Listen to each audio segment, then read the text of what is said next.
The show starts in 3, 2, 1, go. Good morning, CaneSport. It's the 3rd of March, 2025. I'm Gary Ferman, the publisher of CaneSport.com, joined this morning by our managing editor, Matt Shodell, as we discuss the news of the day. And it's a lot of news, folks, because today, maybe even as you're watching this, depending on what time you wake up and turn on Good Morning CaneSport, spring practice begins at Miami, and we will be out there later this morning. We will be bringing you all of the coverage from the first day of drills and expect there to be a lot of that.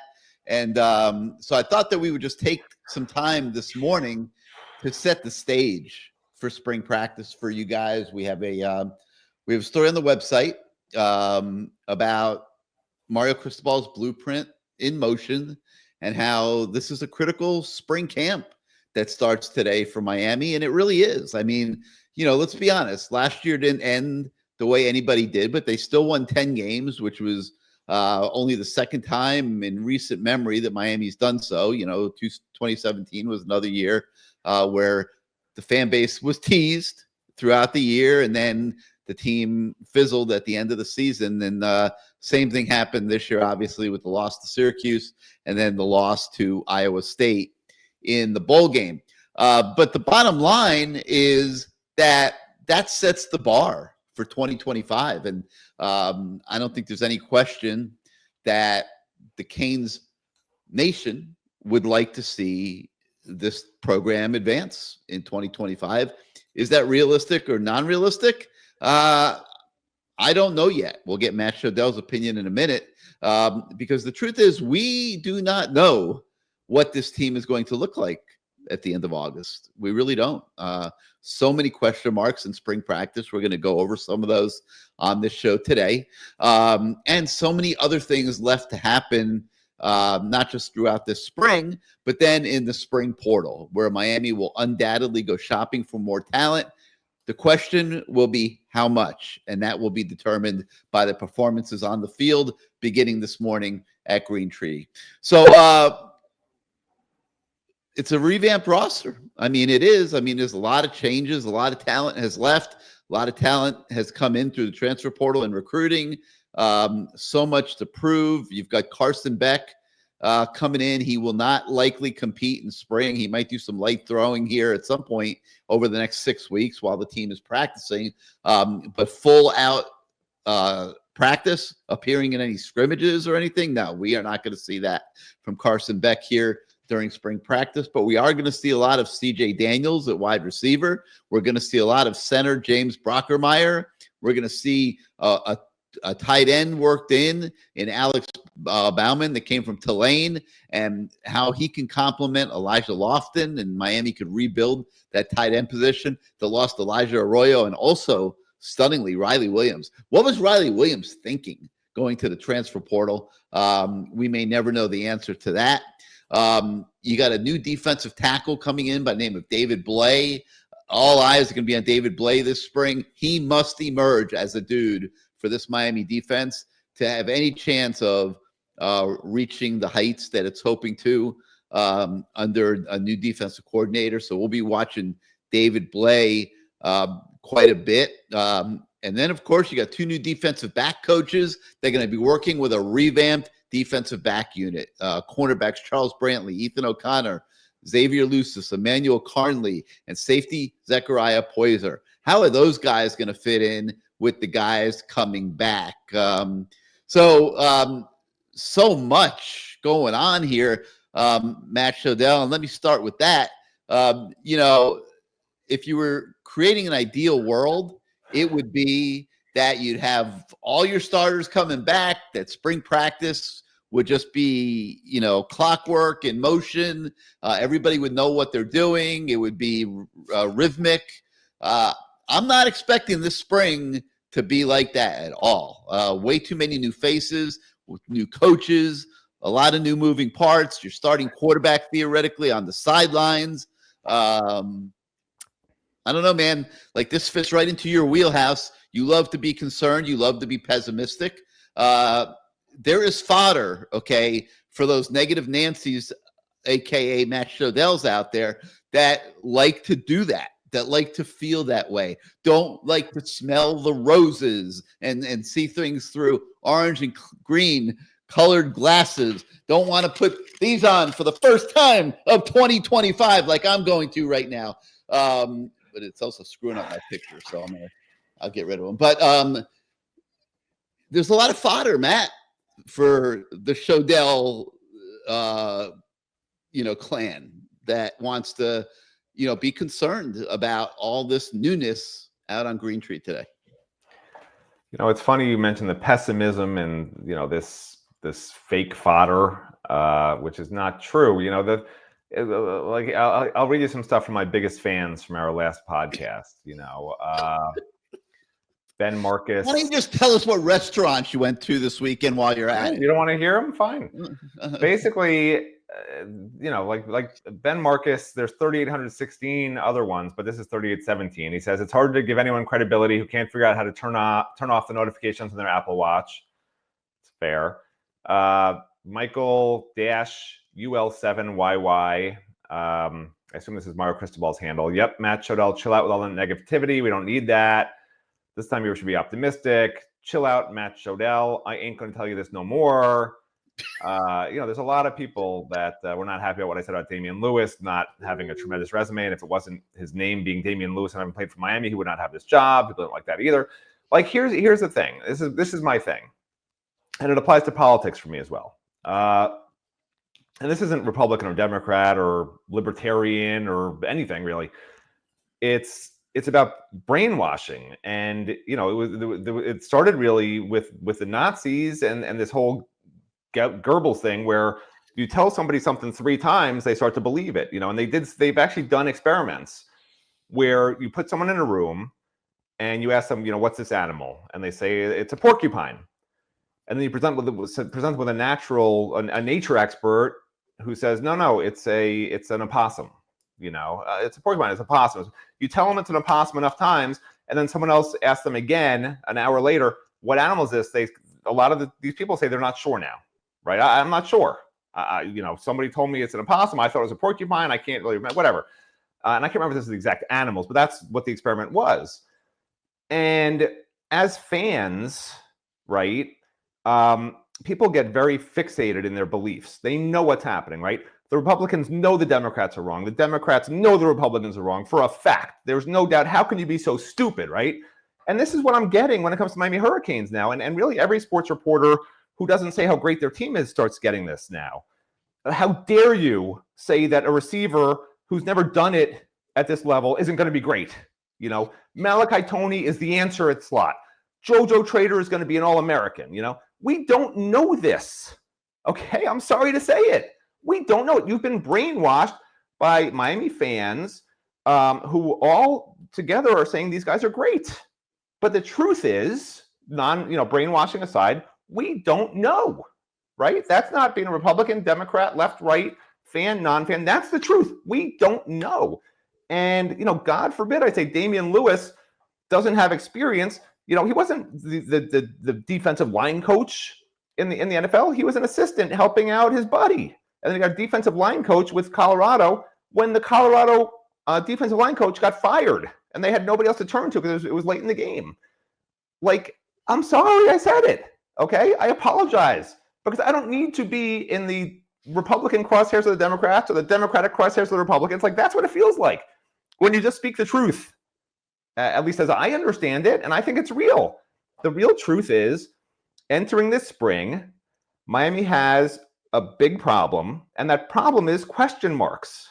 We can't check the box yet at wide receiver. I'm sorry. We can't check the box yet at a number of positions. You think the running backs are going to stay healthy all year? When's the last year that the starting running backs played every game and been healthy 100% for every game? It doesn't happen anymore. They've got 2 running backs. That's it. Okay?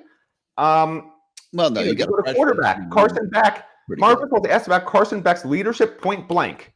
And Mario Cristobal has been so effusive about Cam Ward. Every time you ask, what is Cam Ward like as a leader? Alpha, greatest ever been around, inspires his teammates. Hey, coach, what do you think about Carson Beck's leadership? Well, he wants to win. That's basically what he said. He wants to win. That's about it.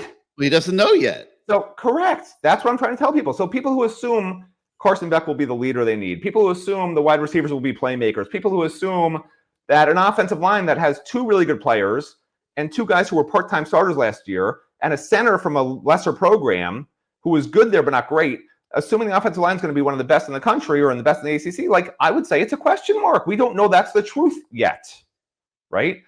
I personally think the defense is going to be great. I predicted yesterday that they'll be top 25 nationally in sacks, total yards, and points allowed. Okay? But I don't know. I just know that they've upgraded the secondary. That's a fact. The secondary will be better. That's a fact. Cornerback play will be better. That's a fact. Safety play can't be much worse, but the safety still remains a question mark to me. Linebacker play should be fine, and the defensive line is going to be excellent, in my opinion. So many young guys. I don't see how they can't be one of the best teams in the country on the defensive line, honestly. They just have so many young guys who are ready to explode. Two of the top returning players, in my opinion, in the country with Messidor and Bain when they're healthy, right? Because Bain was hurt a lot of last year. So, defensive line is going to be really outstanding. So the question marks on offense, that's what today at practice, I'm looking at the offense. That's my focus because I want to see what they look like even without Carson Beck. Are the receivers, in the one-on-one drills, are they catching the ball? Are they running routes hard? Do they look fast? Does Ray Joseph finally look like maybe the speed's caught up to the size? Because they always say bigger, faster, stronger. He only got bigger last year, right? It's usually the bigger goes with the faster and stronger. It didn't for him. Maybe now we'll see that a little bit, right? And the defensive coaches I'll be watching too, because culture, leadership, all this stuff, it's part of the formula for playoff championship football teams. So there's a question mark. There's no place right now where you can just say this is elite at Miami, other than maybe defensive line, maybe quarterback in terms of how he'll play, but he's hurt. We're not going to see him this spring. We don't know about his leadership, driving fancy cars, living off campus in his $5 million apartment with his girlfriend. I don't know if he's bonded with his teammates. We'll start seeing when he's around the team, hopefully later today. We'll keep an eye on him and see, is he in guys' faces when they're not doing what they're supposed to be doing? Is he, hanging out with the quarterbacks and patting them on the back and giving them words of advice, encouragement? I don't know. We'll be looking for that body language stuff. That's all we can read. I'm going to have my binoculars with me, and they will be on Carson Beck to see if he looks totally bored or if he's actually engaged, not being able to practice. There's just so many things we have to watch and look for. And spring practice, to a lot of fans, it doesn't matter. But I would argue this is one of the most important spring practices that I can remember at Miami because of everything I'm talking about, right? Because the brainwashing is that Miami's going to be great no matter what. Every player, every coach they ever get is amazing. How can they not be amazing? But for 20 years now, the brainwashing, this time of year is always, they're going to be great. They're going to be great. And then there's always the letdown. They're never as good as they're supposed to be. Last year, 9-0, they're great. They're going to the playoffs. How can they not be in the playoffs? Well, they lose, 3 of the final 4 games, and they don't make the playoffs.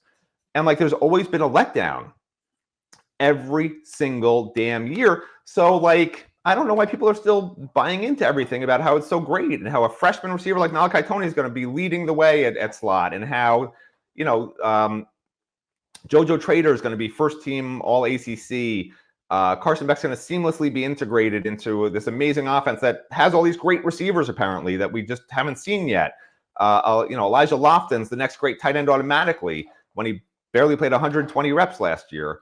The running backs will be fine. And again, the offensive line, I still say is a question mark. That offense has to be good because I've seen too many years where the defense is really good and the offense isn't, or the offense is really good and the defense isn't, which was the case last year, right? Every damn year, it's one's up, one's down. And this year, I could see a scenario where the offense is down and the defense is up. And I don't want that. And we'll start looking at that, at signs of what it's going to be starting today. But I'm not going to sit here and just be all roses. You say, oh, I'm so pessimistic. I'm not pessimistic. I'm real. Okay. You're the guy who's been brainwashed and thinking everything's always so great. You and Azubi, Azubi predicts undefeated every damn year. And I'm not going to be brainwashed. I'm done. And I don't get brainwashed by politics either, by the way. Both parties are bad. Okay. If you want to ask my opinion, that's the truth. The Republicans are bad and the Democrats are bad. That's why I'm a freaking independent. All right. Let's break down some of this stuff just that we're going to be looking for out there later this morning. I'll just go down the lineup by position. And There's, health is the only thing that's going to keep Carson Beck from being the starting quarterback. We know this. There's no reason to inject any drama in that regard into it. But aside from that, there's a ton of drama at the quarterback position, as you guys know, because you are going to have a mad competition here to be the backup to Carson Beck, and that's Emory Williams fighting for his Miami Hurricane life. Quite frankly, after that bowl game. I don't even know what to call it, fiasco, disappointment, whatever. I don't think it was his fault necessarily, but life's a bitch. I mean, you don't get to change what happened. So this is a spring practice where Emory Williams has to reestablish himself to his teammates and his coaches. And if he is unable to do that, he will be in the transfer portal in April, in my opinion.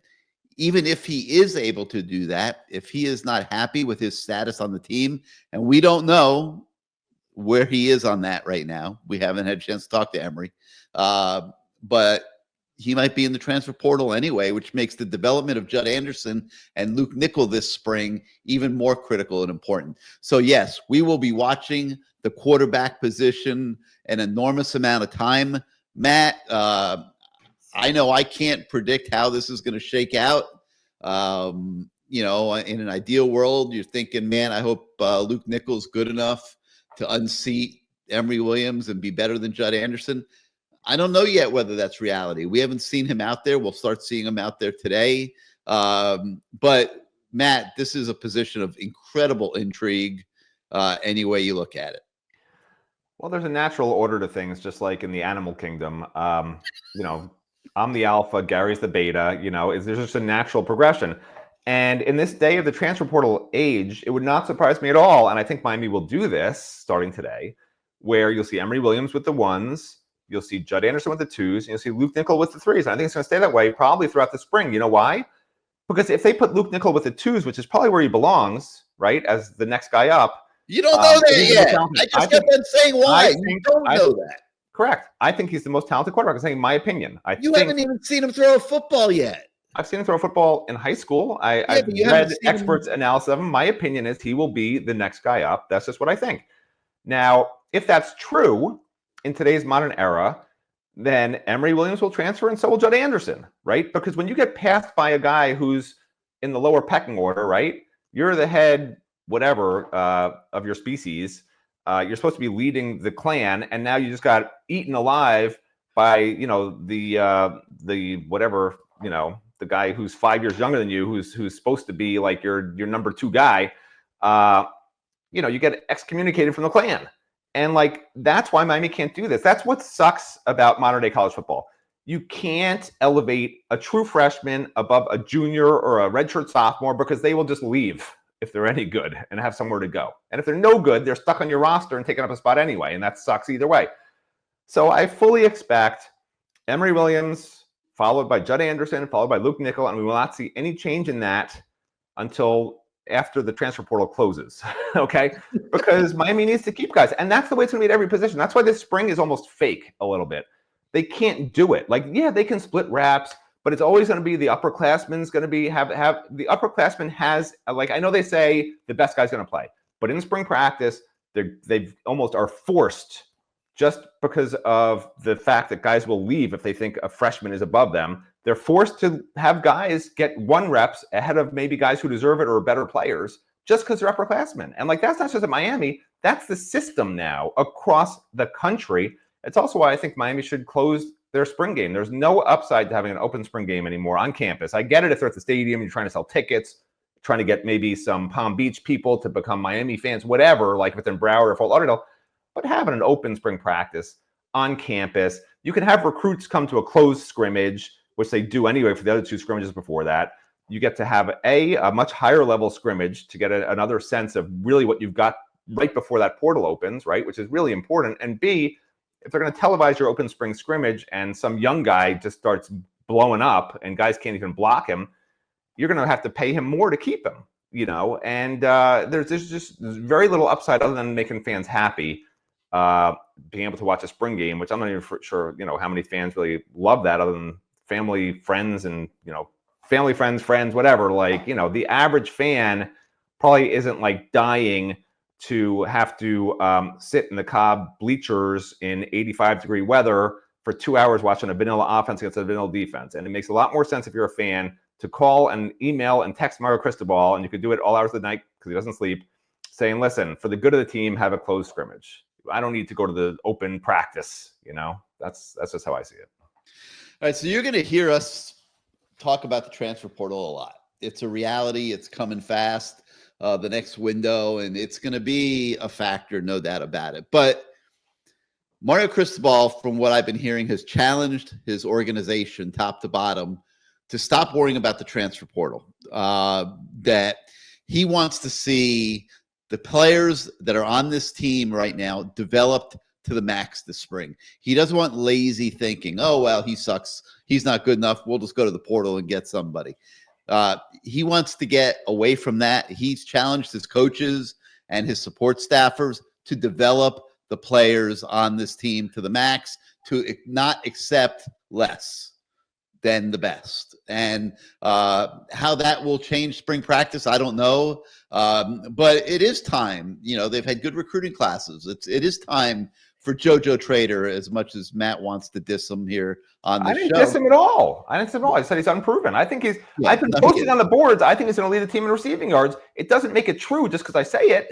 No, the truth is he's done nothing. But it's time for him to get developed into that kind of player.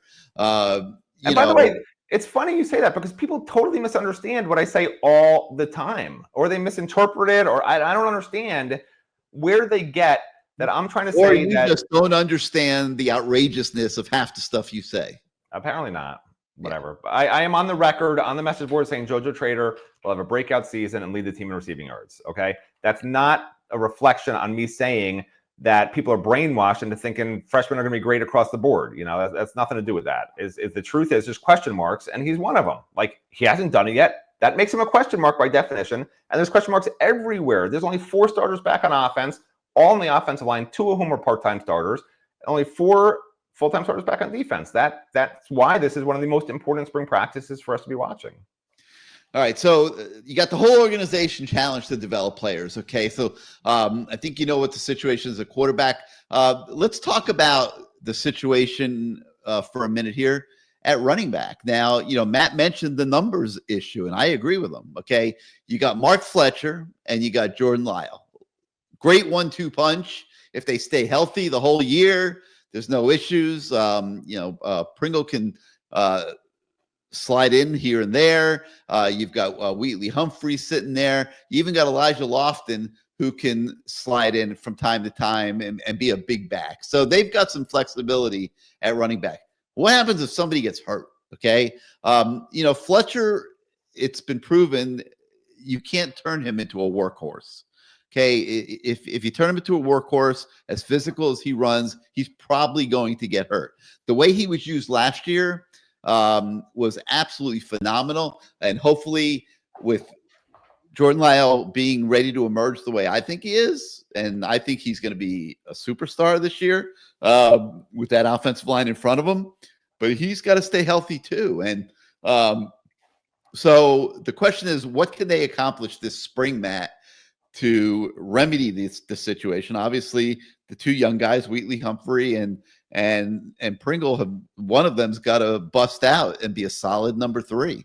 And I'd like to see Lofton get significant reps in spring at running back as well as tight end. I think he's a guy that Shannon Dawson can move around. I'm praying that he goes this way in scheming up his 2025 offense. Maybe I'm thinking of it too lofty. I even said this guy can be used like a Heisman Trophy candidate. I mean, look, Travis Hunter got used at multiple positions, and that allowed him to win the Heisman. I see Elijah Lofton being able to line up at tight end. I see him able to line up at H-back. You could even throw him out at receiver from time to time to create crazy mismatches, and he certainly can line up at running back. This is a guy that can be in multiple places and get the ball in multiple ways. I hope that Shannon Dawson is seeing it the way I'm seeing it. Because I think that gives this offense huge potential if it plays out that way. But Matt, so as it pertains to the running back position, that's my viewpoint. You agree, or you got a different idea? No, I mean, you're wrong as usual. I mean, I can explain it if you want, but here's the thing, right? Miami doesn't have receiver depth right now. Right? You got everyone says Jojo Trader, right? And he might be great. But after that, you got a guy who is the number 4 receiver at LSU. And I understand they had a couple of good receivers, okay? But he was still number 4 at LSU and barely had 0 touchdowns, right? It's not running backs, though, by the way. CJ Daniels. So yeah, but I'm getting to something here. So when you mention moving probably one of your top 2 receiving targets to running back a lot, like that doesn't make sense to me. You got to use a lot of 12. I said move him around. I didn't say move him there. Well, you're still not understanding where I'm going with this. So you're gonna have to use a lot of 12 personnel, in my opinion, right? Which Shannon Dawson does very well, and there's no problem with that. The issue becomes if you're gonna line up Elijah Lofton at running back, right? That sort of takes away that extra blocker receiving role that he is going to be a massive, massive playmaker in, right? The defense does not have to worry about that. He is a guy that I think is good enough where the defense, every time he's split out or attached to the line, they have to cover him. Once he's lined up at running back, they don't have to worry about him as much as a receiver. Like he's either running the ball or he's not, okay? He's going to be a pass protector. They're not going to be running routes from him out of the running back position. Like that's just not what is done because it's a tough. They did last spring. It looked pretty good to me. That was at H-back. That wasn't at running back. I'm talking about in the system that they use, okay, is an RPO with Elijah Lofton lined up behind the quarterback, okay? That's a hard position for a tight end like him to run a similar route that a running back would run, right? Because he's not as fast as a running back. That's why he's a tight end, okay? And I expect guys like especially Jordan Lyle and Mark Fletcher, very good receiving backs, and so is Pringle, by the way. Those are guys who are fast enough where they can get out in space quick enough, unlike a big body like Elijah Lofton, and make big plays in the receiving game as running backs. But you're not going to waste Elijah Lofton doing that.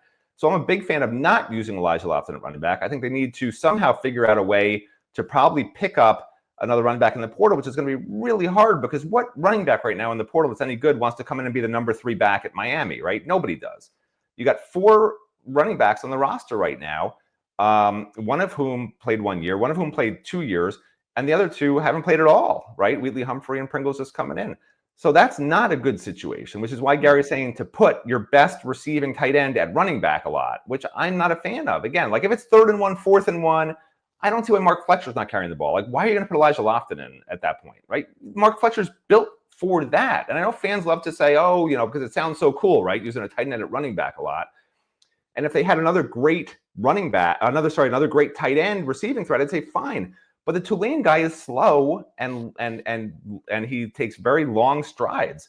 That's why he's a red zone threat, and they don't say he's a receiving threat. When you mention Bauman, people say he's a red zone threat, right? There's a difference between a red zone threat and a receiving threat. He's a red zone threat simply because he's tall and he can put his arms up and catch balls in the end zone. He is not fast, okay? And he's a good blocker. Like that's what he does well, which is why I'm saying 12 personnel is what they should be doing constantly. You don't need 2 running backs.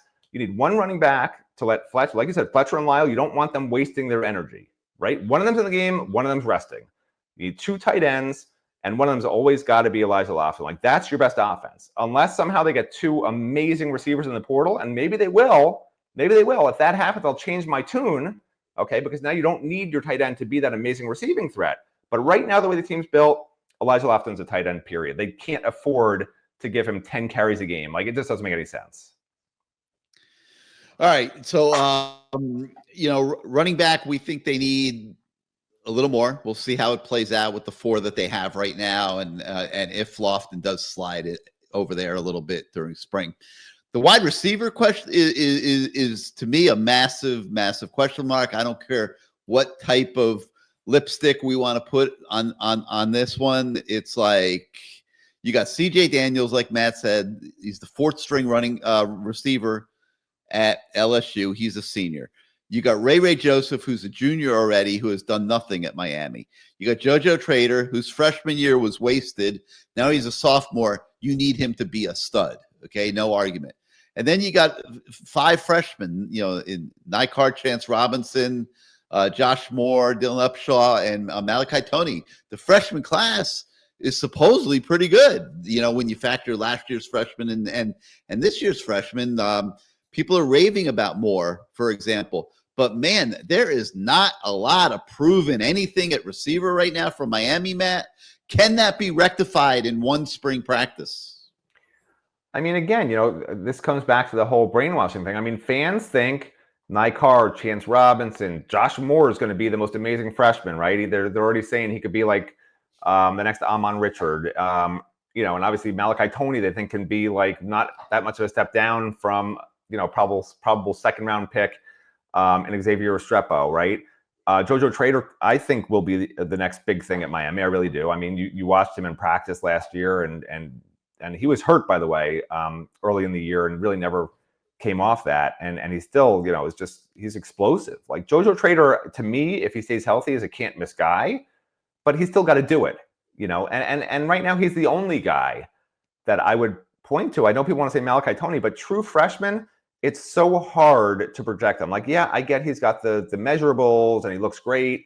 But again, you don't know when you give a guy not $500,000, but you give a guy, $100,000, okay, and he's 17 years old, and you say, now you're at a different level, you're working a different schedule, you have college classes, you have a whole bunch of a different life. Your friends are coming to you, hey man, I need money, right? Your friends from high school, right? You got $100,000, bro, take me out to dinner. I got more than that. Yeah. It's not just the physical. Okay, if it was only the physical, I'd say Malachi Toney would be fine. But, you're dealing with 80,000 fans in a stadium on the road. You're dealing with a whole different level of maturity, not just for Malachi, for every single freshman across the country, right? You don't know how guys respond. Some respond really, really well. And some, it's like half their brain is gone half the time. And that's why true freshmen tend to not play a lot. And true freshmen tend to not have big roles on teams. There are obviously major examples of that not being the case. Maybe Malachi will be one of those. But I think the last true freshman receiver who was a standout at Miami was Amon Richard. And that was like when I was 14 years old. So, I'm not going to sit here and say, oh, Malachi Toney is going to be great. I personally think JoJo Trader will be. And I don't think anybody else that's on the current roster wide receiver will have more than 800 yards. I think JoJo's the only guy. Okay. And last year they had 3 guys with over 800 yards, right? They need 3 guys who can combine for 2,000 plus yards, and right now they only have 1, I think, that really can heavily contribute to that. And if that winds up being the case when game 1 comes around, teams will quickly find out, hey, safety help over the top on JoJo, and then where do you go? Right now you got Elijah Lofton to deal with, and they got to figure that out, right? But it's not like last year where you just couldn't stop anybody because Miami's quarterback was extending plays, right? You had a 4-deep receiving core, all of whom were either running a 4-4 or able to go up over guys and make catches or get open right off the line of scrimmage right away. You had a tight end who's a second rounder. Like, you go down the line of that offense last year at Miami, and it's such a shame they didn't make the playoffs because that offense from every position, Damian Martinez is a second rounder. Like, that's NFL talent. The number 1 pick in the draft, possibly a quarterback, a second rounder probably at receiver in Xavier, a second rounder at running back probably in Damian Martinez, a guy who ran a sub 4.4 in Sam Brown, who wasn't even who was the number 4 leading receiver yard wise, right? I mean, the team was stacked with talent last year, and then fans just sit here and are like, oh, it'll be the same. It's not gonna be that big a drop off. Why? Because you have Carson Beck. I mean, I don't know, because when Carson Beck had great receivers at Georgia 2 years ago, he was great. And then last year, those guys were gone, which now is the case at Miami, and he led the SEC in interceptions. And he still was fine. Like, he still was very, very good. But there was a discernible drop-off to the point that Georgia fans were, like, mad at him. They were unhappy with how he played, okay? Because they're used to a different standard. At Miami, fans would be like, okay, that's fine. He did really well. Georgia wasn't good enough. So now at Miami, you're taking possibly a step back at receiver and across the board, honestly, on offense, pretty much at every position, right? I can't imagine that you're going to match the receiver play of a year ago with what we have right now, at least as it stands, right? You lose a second rounder, a tight end who's really probably the top receiving tight end in the NFL draft. You lose him, and I know people hope Elijah Lofton will be the same, but we don't know. If he'll be a first rounder. If he's a second rounder, then it's matching what Elijah Arroyo basically is in terms of NFL standard. Offensive line, you lose Jalen Rivers, you lose a average to below average center, but I'm not sure James Brockermeyer is that big a step up. And Jalen Rivers probably was the second best offensive lineman on the team last year. So, is the offensive line going to be a lot better? Probably be similar. So I don't know. And then at running back, you lose Martinez. I don't see a position on offense that's gotten better. And at quarterback, is Carson Beck going to be as good as Cam Ward? That's to me a no. I know fans want to say he'll be just as good, probably. Right? They're going to be mad at me that I said, he's not can't be as good as Cam Ward. Why can't he be? But I mean, Cam Ward was a generational talent, not just at Miami, but nationally. So you tell me why this offense will be great this year. Like, I don't think it will be, which is why I keep saying that I'm worried the offense is going to be down here and the defense will be up here, because there's so much the offense has to prove. Well, the Carson Beck of 2023 was probably as good as Cam Ward, just in a little bit of a different way. They need the Carson Beck of 2023 to emerge this year. We're not going to worry about this morning as we're sitting here getting ready for spring practice without Carson Beck. But once he gets healthy and starts working with the team, that's got to be the Carson Beck that Shannon Dawson tries to bring out of him. So, we'll see about that. But the offensive line is an interesting, because you talk about, Jalen Rivers is now no longer here. You're replacing your center yet again. You got a superstar theoretically in Francis Manoa, no argument. But it gets a little trickier, because Inez Cooper is back with, and should be great. Markel Bell is back, but now he's going to be a full-time left tackle with no Jalen Rivers to platoon with. They're going to need him to be really, really good. And Matthew McCoy at the other guard position needs to be able to be a full-time player, which he wasn't good enough to be last year. So we'll see what happens there. Brockermeyer should be great at center, but all in all, I mean, offensive line is clearly one of the least positions on this team that you have to worry about. Spring practice will be about them building chemistry and developing a second team. And, we'll leave it at that for now. Obviously, we'll be watching it as spring goes along. But the Canes are in pretty good shape on the offensive line. All right, let's turn our attention now to the defense for a few minutes. And I think Matt said earlier in the show that he thinks the defensive line could be called elite. Okay. And I am not sure, like, I'm supposed to be the one waving pom-poms on this show. I'm not sure, Matt, where you're coming up with that, because, Mesidor and Ruben Bain had average seasons last year. I don't care what anybody says. I agree that they're both better than what they theoretically were a year ago. We can blame Lance Guidry all we want, but facts are facts, and they were average defensive ends last year. Their sack totals weren't great. They were just okay. Miami needs a ton more out of them this year. At tackle, you've got Moten, who sometimes is good, sometimes is not so good. You've got Justin Scott, who hasn't done a damn thing really yet. He was a 5-star coming out of high school. Talk about having something to prove this spring practice. We could put Justin Scott right up there near the top of Canes that need to show out this spring and start, making this defensive line better. You've got a transfer coming in David Blay that people are saying is going to be a dude.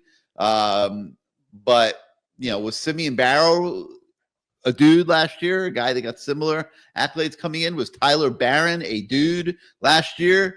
Not really. They had okay seasons, both of them. Simeon maybe a little bit more than Barron. But I see nothing but question marks on this defensive line, Matt. I don't see elite. I see a lot of young guys that we have no clue how good they're going to be or not be. I count 4, 5, 6, 7, 8, 9 freshmen of 17 players on the defensive line. The guys that are sophomores, Armando Blunt, he really lost his red shirt last year. Like, that's insane. I don't know what they were thinking there. I mean, he was a 17-year-old kid, absolutely should have redshirted. McConaughey, we hear good things about, but he hasn't shown us that yet. We'll have to see. Malik Bryant at defensive end played a little bit. They need to find out. Josh Horton is going into his junior year already. They need to find out if he's any good. He came in with so much hope and accolades and hasn't done a damn thing since he got here. So, Matt, listen, you could call this elite if you want. I see nothing but a question mark the size of whatever adjective you want to put on it. Okay. So explain to me where you see elite. Yeah, you're right. No, I'm just kidding. You're wrong again. So here's my thinking on it, right? Receiver, which is a position which I said had question marks, whereas defensive line, I'm saying to me doesn't. Okay, here's why. Receiver, they play what, 3 or 4, usually 3 receivers, right? Defensive line, obviously, they're playing 4. Okay, there's 8 receivers on the roster. There's 17 defensive linemen on the roster. There's 2 upperclassmen wide receivers. Ray Joseph is one of them who hasn't done anything, and the other one is C.J. Daniels, who was the number 4 receiver at LSU. Defensive line has 6 upperclassmen on the roster, and that means something, believe it or not, especially when 3 of them are certainly going to be starters. David Blay inside, and then Ruben Bain and Akeem Messidor. As much as Gary wants to say they're not proven or they had a bad year, like Ruben Bain is 2 years removed from an All-American year. Last year he was hurt early in the year, never came back fully, and to say that he had a bad year, whatever, he's still one of the top talents in the country. I don't care what Gary says. Akeem Messidor playing defensive end. He's big. He's not quick at the current way he's been playing at. Probably needs to become a defensive tackle. Doesn't really want to do it. His heart's not there. They're going to leave him at end. He's not an edge rusher. Okay, he's a bull rusher. If you can get away with being a bull rusher at this level of football, then he might be great. But otherwise, we're going to get a Ruben Bain that sometimes makes plays and sometimes disappears. Akeem Messidor, whenever he's been healthy and plays defensive end, has been excellent. It's when they move him inside, which he doesn't want to play, that he's terrible and doesn't give effort. They're going to play him at end, is my guess, because they now know this, that, maybe he's a little bit of a, mental case with this stuff, whatever you want to call it. But, like, he's an excellent end. He's always proven at end. He can get after the quarterback, set the edge. He's excellent. So I'm not worried about him. David Blay, I'm never high on a guy from a minor program who's, started there and now is coming here. And that's the case with David Blay. But he's one of my rare, outliers, right? I always say those guys aren't my free agents. This guy is a free agent to me because I study all these guys' tapes very closely. And I don't understand why he wasn't in a major program. I mean, explosiveness, athleticism, like he's got everything you want in a defensive tackle that will get into the backfield. He's not, like, I'm not a fan of these guys from minor programs. Like, I can't remember who they took, that 5'11", 300-pound kid who can bench press 5,000 pounds, who can't move.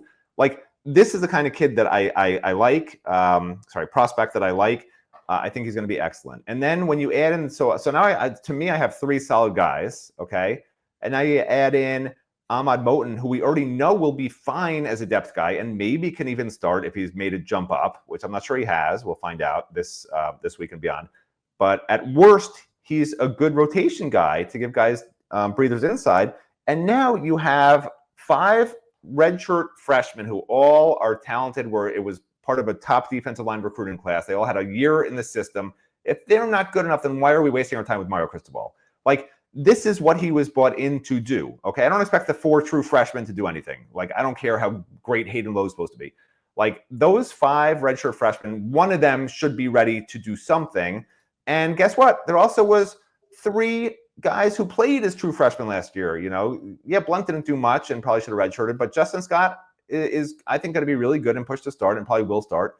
And Cole McConaughey, coaches loved what he does getting after the quarterback. He's, to me, that third down pass rusher this year in that role that Alston had a year ago. So, I am very high on the defense line for those reasons. Like, maybe it seems like a disconnect when I say the receivers are a major question mark. I don't like what I see there. But, like, hopefully I've explained it well enough that people understand why I view defensive line differently than the wide receiver position. All right, the linebacker spot is another one that, I don't know that they have enough. I mean, Wesley Bissainthe is really in the same place he was a year ago.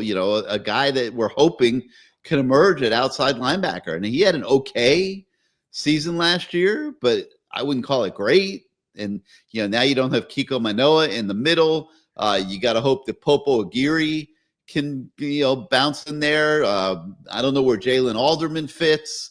I look at linebacker and I see question marks all over the place. Does an Aldarius Hayes emerge in this spring practice? Wiley's a young kid that I've heard good things about. We got to see what he looks like out there. Does Bobby Washington finally get it? And instead of flashing once every 2 weeks, start performing on a daily basis.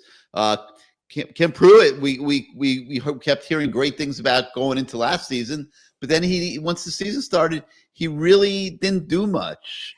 Chase Smith gave us a few flashes when he got healthy, but you don't know what you can count on there. Matt, it's another one, man.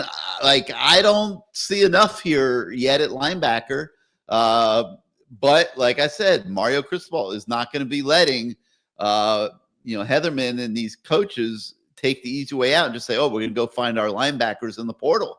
He wants to see the guys on this team develop. They've recruited them, see them become frontline players here at Miami. It has to happen this spring. I'm just not convinced it's going to, that they have enough. Well, look, I mean, the good news is it's not a 4-3. It's a 4-2-5. You got a guy who's in his third year starting, whether you think Basaint is going to make a jump up or not. He's fine. Like, is he great? No, but he's fine. He's not going to hurt the team. Alderman started 2 years ago at Louisville. I'm tired of fine, Matt. I'm tired of it. Right. But if the defensive line's elite, isn't going to the next level with fine. This is what you don't understand. If the defensive line's elite and the cornerbacks are elite, you don't need elite at linebacker to be a great defense. That's my opinion, okay? Now, the question to me, I'm fine with Basaint at weak side. The question to me is, can they find a playmaking middle linebacker? Like, that's very important. And I know they tried to find one in the first portal window, and there wasn't anyone they liked enough that matched, that wanted them. So it's going to be interesting to see if they think they have enough this spring. If not, they need to pony up some money and get a middle linebacker. But Alderman's a little bit big and slow for me. But I don't know if his physicality might be something that Heatherman just likes, because in Heatherman's system, it's a little bit different than what we saw last year with Guidry, where Guidry had, he had Mauanoa, like, literally covering receivers down the field, covering slot receivers at times. That's something Alderman cannot do and fails at continually, which is why he barely played. But Heatherman has a much more conservative system in that sense, right? He's still a very aggressive blitzing coach. But what he does is he's smarter on the back end. You're not going to see the middle linebacker covering slot receivers, okay? You're not going to see crazy stuff like defensive ends dropping and trying to cover outside receivers, which is what they were doing all the time in games last year. So with that said, they don't have the same onus on this middle linebacker has to have all this set of skills, which Mauanoa did, even though he failed several times in coverage. I mean, the guy is going to be a third, fourth round draft pick, right? He has that NFL speed, agility, you name it. They may not have that, but they may not need that, right? Alderman, again, started at Louisville 2 years ago. They also have Raul Aguirre, who, if he's not ready by year 3, and he's this highly touted guy, like, again, what are we doing, right? He was supposed to be a great linebacker recruit that was going to be developed into an excellent player. Cam Pruitt, also Bobby Pruitt, whatever his superhero name is, like, that guy flashed at times last year. There's no reason he can't make a jump up. The biggest jumps up tend to be from year 1 to year 2, not year 0 to year 1. So a lot of these guys who were freshmen last year and are now either redshirt freshmen or sophomores, if you don't see at least a few of these guys making those jumps up through development in the offseason program and through coaching, then there's a problem. And then we'll know. Like, we will know in the next 2 years if Mario Cristobal is a pseudo Manny Diaz or not, right? Because if these guys aren't being developed and he has to keep going in the portal and spending the Moss brothers' money like it's water, like, that is not sustainable forever, right? At some point, his recruiting and development has to take hold. It can't just be recruiting, no development, which we've seen with past great classes, started with Randy Shannon and before that, right? And that they just don't get developed. So if that development piece is there, which I think it will be, then the defense is going to be outstanding, because the defense is where you have all these young guys just getting ready to step up, right? There's 18 freshmen, redshirt freshmen, a bunch of true sophomores. There's 3, 4, 5, 6, 7 true sophomores on the team on defense, and 1, 2, 3, 4, 5, 6, 7, 8 redshirt freshmen. So if you're telling me out of that, I can't do my math now because I already forgot how many, whatever, but 15 or so guys. If you're telling me that 5 out of those 15 guys haven't made that jump up from year 1 to year 2 where they can contribute to compete to start, or at least be depth fillers that make plays, then something's not right. All right, and then the defensive back position is going to be insane this spring. I mean, you got 2 new coaches coming in, and you've got 17 guys at the defensive back position. for Miami, with very little definition on what this is going to look like when the season begins. We have no idea who the starting corners are going to be. We have no idea who the starting safeties are going to be. We can, make some one starting corner. Well, we know, okay, fair. We know OJ Frederick's going to be one starting corner, but we don't know if Damari Brown is going to be out there, if one of these new guys, going to be out there. You got Brantley. Listen, I'm going to cut you off for the first time in the whole show, because here's what's most interesting to me.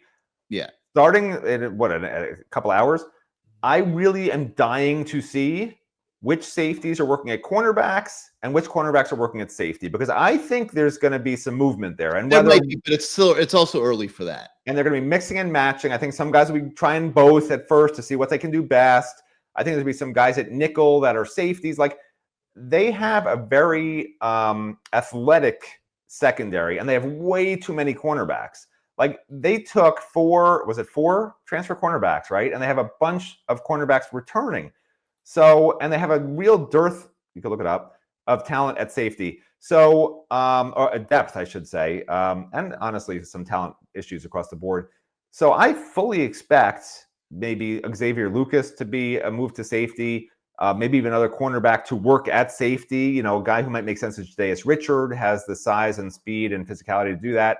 That might make sense.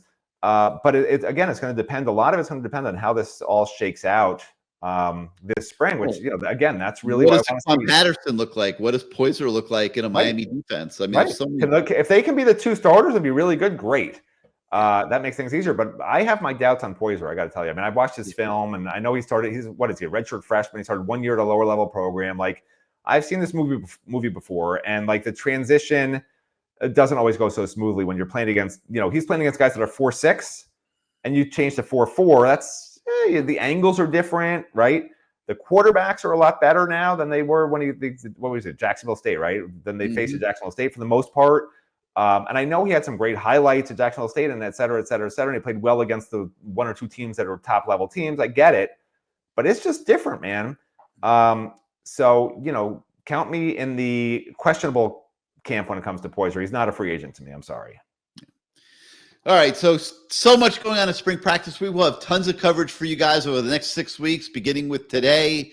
Make sure you're checking back here at CaneSport.com on a regular basis. If you are not yet a subscriber to CaneSport, please, your subscriptions allow our entire team to do what we do every day to enhance your fan experience, whether it be this show, whether it be our website, our message boards.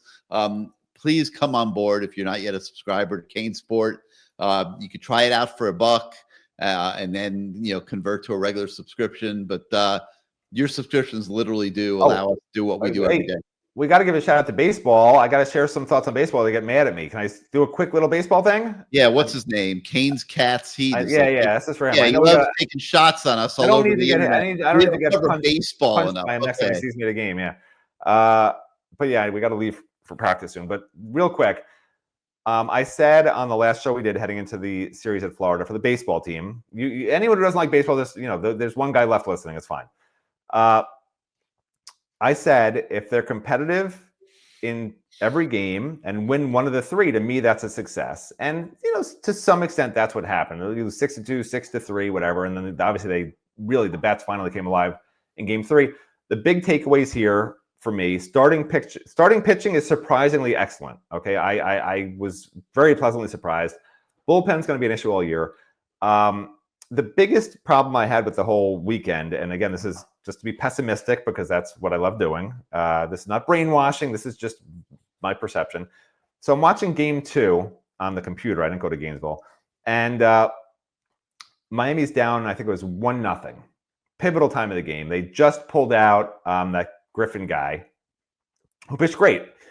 And the reliever comes in and he immediately gets an 0-2 count. Man on first. Sorry, Griffin got pulled because he walked the first batter on 5 pitches. So man on first, nobody out, 1-0 game, anybody's game, 6th inning, right?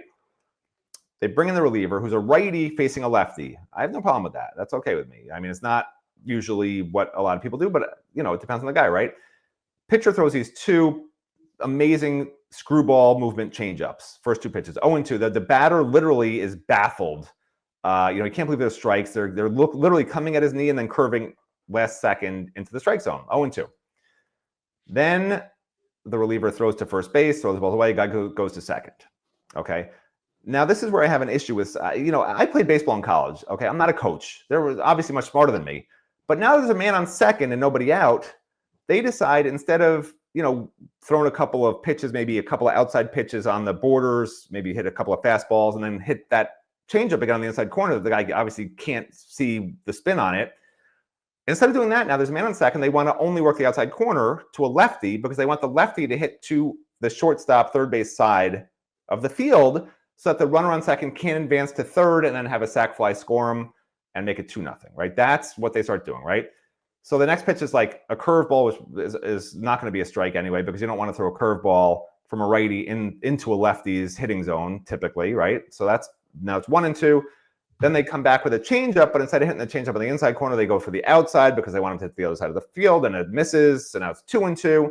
And anyway, long story short, he winds up throwing a fastball on the outside corner, and the guy rips it down the third base line for a double.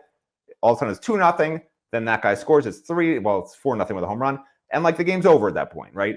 And my thing as a pitcher in college, okay, at the Mighty Tufts Jumbos, okay, my thing was you got him 0-2 with a pitch that he's not seeing well, and looking at the umpire on both of them like, why was that a strike? Not even understanding the movement on the ball.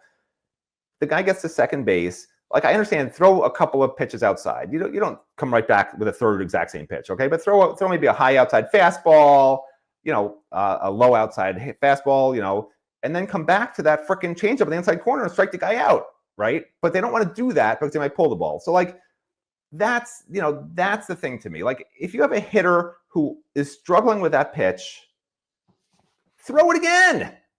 That's what bothers me. It's great they won the last game, but I was very angry about that at bat. That to me was just, it epitomized the problems of the team last year and the problems of the team this year. That doesn't make sense to me.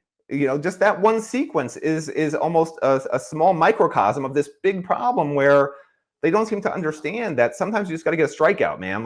Don't let, and it's not like UF doesn't know what they want to do. UF knows they're going to be throwing on the outside corner every time. It's predictable, right? It's like running up the middle on 3rd and 1 for the football team. 3rd and 1, he's going to freaking hand the ball to Damian Martinez. He's going to run right up the middle because he's done that for 2 straight years, So, that's not for me. That bothered me, but I was very happy, obviously, to see Miami really start hitting the ball that last game. That's really good for their confidence. And now they got a really tough road. They got some really tough early ACC matchups, and we'll find out a lot about this team. I mean, a month from now, we're either going to say, this is not going to be working at Miami, or we'll be like, wow, JD pieced together a roster remarkably well from scratch. So it's going to be one or the other. All right, and 10 days after the Jay Lucas name leaked out that Miami was talking to him, well, the leak was that he was hired. 10 days later, he still hasn't been hired. I'll just point out to those that were trying to say that we should be reporting that he was hired, but it's on pace, and it's there don't appear to be any snags to this point, and got to think that something will be announced by the end of the week. I thought it might be today. Not sure it's going to be, but I've heard that things are progressing relatively well there, and we should hear something, I would think, by the end of the week on Jay Lucas as Miami's next basketball coach. But that's going to do it for today for Good Morning CaneSport. On the website, we also have tons of coverage from the Under Armour Miami camp over the weekend. Make sure you check that out. And like I said, make sure you come back later this morning. We will have tons on spring practice coming at you. So for Matt Shodell, I'm Gary Ferman. Thank you for starting your day with us this morning, and we'll see you next time, everybody.